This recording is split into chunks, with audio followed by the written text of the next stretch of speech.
Video নিস নাকি? ফোনে চার্জ নাই তো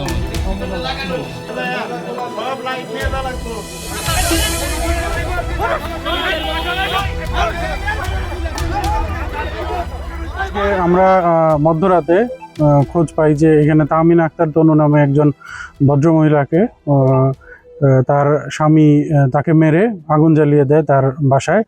এটা স্থানীয় লোকজন এবং সংবাদ কর্মীদের মাধ্যমে খোঁজ পেয়ে আমরা সদর থানা পুলিশ দ্রুত এখানে এসে তারপরে এবং ফায়ার সার্ভিসের সহায়তায় তার লাশ উদ্ধার করা হয়, তার লাশের সুরতাল করা হয় এবং যার বিরুদ্ধে এই হত্যার অভিযোগ তাকে আটক করা হয় এবং স্থানীয় জনতার সহযোগিতা এবং সে আমাদের পুলিশ হেফাজতে আছে।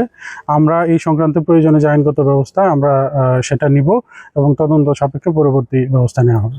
এটা আমরা এখন পর্যন্ত যেটা জানতে পেরেছি যে এটা পারিবারিক কলহ হওয়ার সম্ভাবনা বেশি, আর বাকিটা আমরা তদন্ত করে বিস্তারিত জানাবো।